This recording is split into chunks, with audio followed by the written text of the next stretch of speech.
6. 1, 2, 3, 4, 5, 6. Taxes due. Like they always are. Lose $5,000. Your turn. 3. Look at that. Payday. I think I'm still richer than you. So at least I'm saving. At least I have money. 1, 2, 3, 4, 5. Okay, I can buy a house. Now, I don't save as much as you do, but I don't throw my money away. So I'm only going to buy a... Actually, this place looks amazing. It is too expensive, but that's what bank loans are for. You're gonna take a bank loan out this early in the game? We're almost halfway through. Right, yeah, okay. I'm gonna do it. How much money is it? Okay. Do you really need this house? How Do much you are really gonna... need to complain so much? I'm not complaining. I'm just making sure that you're making wise decisions. It is the game of life anyways. You don't want to run your life like this. If I had the opportunity to buy a house like this in real life, you need to take out 3 bank loans to pay for it. Shh, don't remind me of my debt. Just look at my beautiful house and be jealous.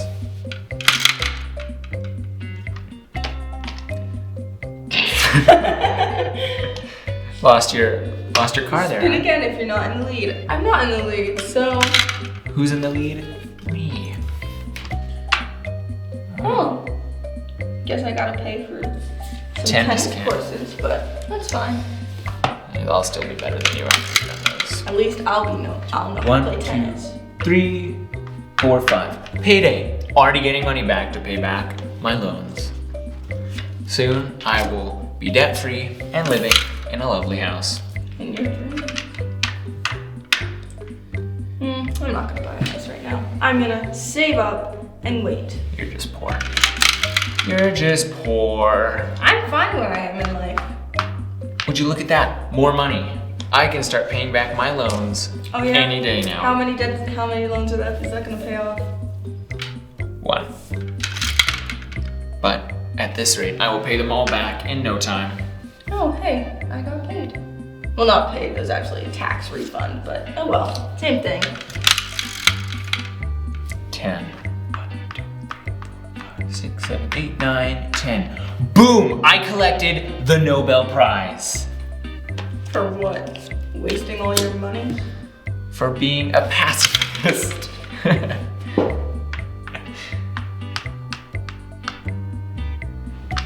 You are way behind and losing money faster. That's fine. I'm taking life slowly as it should be, not jumping in. I'm poor. That's what I hear.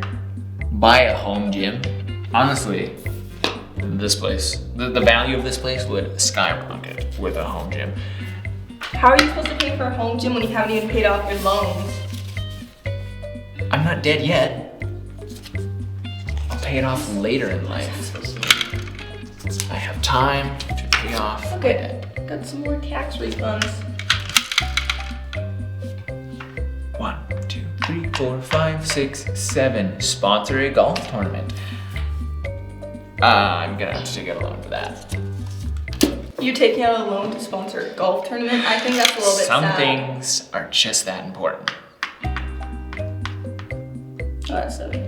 Oh, look it! I won a Nobel Prize too. For being the most Hey, poorest you see person this? in the world. This is called money. Do you know where it's going? Savings. Well, I will remind you of that as I sit in my lovely house. 4, 5, 8, 9. Payday. 5 minutes later. Yikes. You're getting real close to the end now. I got another payday and I spent it all on designing a website. Sounds like something you do. The houses were worth it for a little while. Oh hey, my talents have paid off. I got money for it. You know what? I think I've saved enough. I'm gonna buy a house. Which one do you want? Oh, what's this one? It's the cheapest house on the market. It's literally split in half. Yeah, but it's gonna be a major fixer-upper. Like, I could probably make a better house than you by fixing it up with my savings. Okay, I have 2 nice extremely expensive houses, but they're still very Do you nice. see how many loans you have?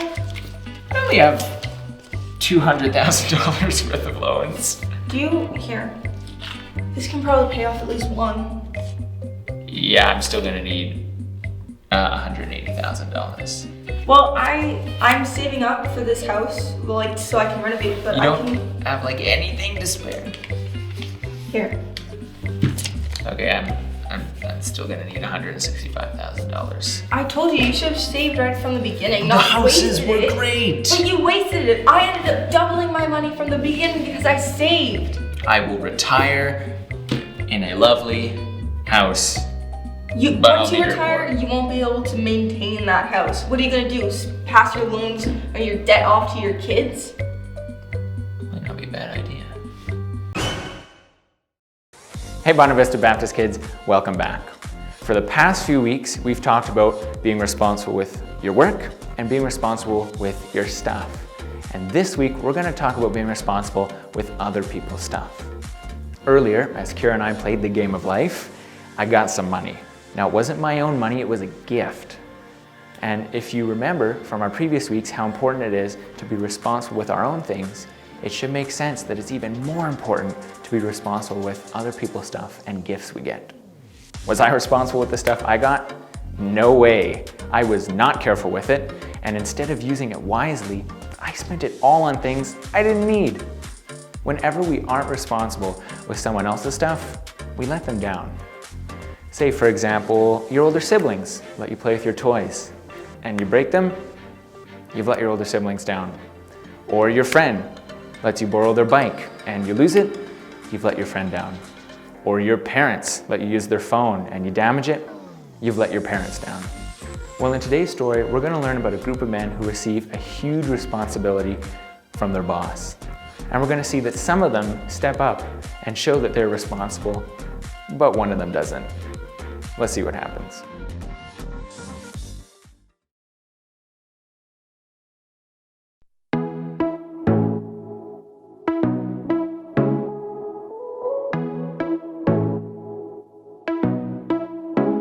I'm not helpless.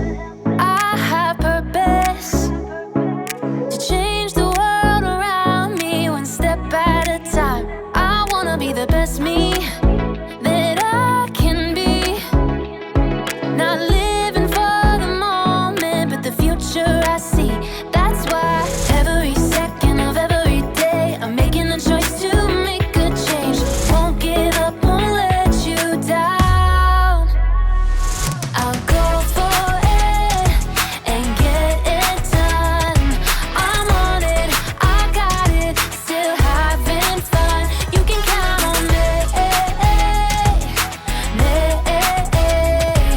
It's my responsibility, and you know you can count on me. I'm not helpless, I have purpose to change the world around me one step at a time. I wanna be the best me that I can be. Not living for the moment, but the future I see. That's why every second of every day I'm making a choice to make a change. Won't give up, won't let you down. I'll go for it and get it done. I'm on it, I got it, still having fun. You can count on me. It's my responsibility, and you know you can count on. I'll go for it and get it done. I'm on it, I got it, still having fun. You can count on me. It's my responsibility, and you know you can count on. It's my responsibility, and you know you can count on me.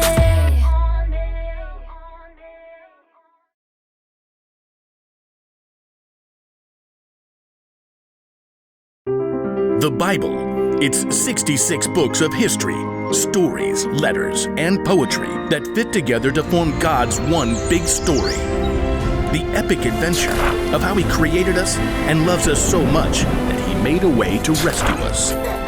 As we travel through the Bible, from Genesis to Revelation, we discover people who met God and found their lives changed forever. Now, for an amazing story, inspired by the book of Matthew, chapter 25, verses 14 through 30. When Jesus wanted to share truth with the people that followed him, he often would tell a parable, a story. Here is what the kingdom of heaven will be like. These parables used everyday situations to help people think and understand God's truth for themselves. One day in Jerusalem, Jesus wanted to share a story with his followers. If he told that same story today, it might sound something like this. There once was a man who created the world's most amazing energy bar. Just one bite and I feel like I could leap tall buildings in a single bound. What is even in these? If I told you, I'd have to leave you stranded on top of Mount Everest. The man did such a good job of selling the energy bars, he soon became wealthy. Then one day, he got on a Zoom call with 3 of his top employees. Zane, Ren, Murray. Yes, sir. Right here. Murray! Says he's here. I don't hear him. Start your audio, Murray. Oh, hey, I was finishing the movie. I've called you together for an important purpose. I'm going offline. You're what? Completely screen-free. I'm going to travel the world for a while. Hike Everest, cross the Sahara, dive down to the Mariana Trench, miles beneath the ocean, all fueled by my energy bar, of course. Dude, that is far out. Literally. The rich man had carefully studied his employees and knew what they can handle. While I'm gone, I'm leaving you in charge of my money. Zane, I'm sending you an encrypted key to access my gold account with 5,000 credits. Oh, excellent. Ren, here's an encrypted key to access my silver account with 2,000 credits. I'm on it. Murray, check your inbox for an encrypted key to my bronze account with 1,000 credits. That's it. That's it. I'm going off the grid. Immediately, Zane accessed the money from the gold account and put that money to work. He hired scientists and designers to create a suction shoe that would keep a rock climber from falling. I call it the fly shoe. The fly shoe sold as nearly as fast as the energy bar. Zane soon made his money back, and more. Ren, meanwhile, made excellent use of the money in the silver account. What does every adventurer need besides fuel and shoes? A friend. So Ren invented a robotic hamster that could travel anywhere an explorer can go, from the highest of mountains to the deepest ocean trench. Soon, robotic adventure hamsters sold as fast as toilet papers. So that left only Murray, who sat looking at the bronze account on his computer screen. Only 1,000? It's like he expects me to mess it up. Well, I'll show him. Ha! So Murray took the money out in coins and stashed them in a giant bag. Then late one night, dug a hole in his backyard, stashed the bag inside, and covered it right back up. Great. Now all I have to do is go back inside and watch Netflix. After a very long time, the rich man returned from the wilds. Ah, electricity, internet. I have returned to the grid. Please accept my meeting invite. Zane and Ren hopped on the call immediately. Murray took a little longer.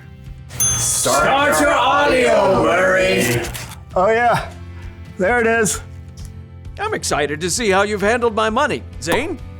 Through sales of the fly shoe, I've added 5,000 more credits to your gold account. Well done, good and faithful employee. You've been faithful with a few things. I will put you in charge of many things. Come and share my happiness. Now, Ren. My adorable traveling robotic hamsters have earned 2,000 more credits for your silver account. Well done, good and faithful employee. You have been faithful with a few things. I will put you in charge of many things. Come and share my happiness. So, Murray. Yeah, hold on. Murray reached down and held up a muddy sack. He spilled the coins across the desk. How much is that? 1,000 credits. That's what I gave you. Yeah. Yeah, well, I knew you're a tough businessman. You make money even where you haven't worked for it. I didn't want you getting mad, so I just buried the money. See? It's all safe. Murray offered a weak smile, but instead of smiling back, the rich man went red in the face. You lazy man. If you knew I can make money even when I haven't worked for it, you should have at least kept my money in the bank where it would have earned a little bit. Sure. The rich man turned to his personal assistant and ordered, Take Murray's credits and give them to Zane, who already has 10,000 credits. Oh, and take Murray off my payroll immediately. The message of Jesus' story was clear. If you are responsible for what you were given, you'll be given more. If you wasted it, you end up with nothing.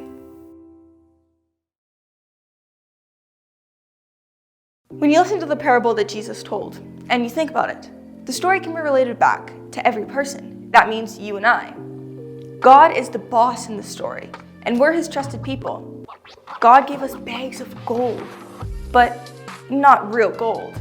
He entrusted us with special skill sets and talents that he gave to each and every person.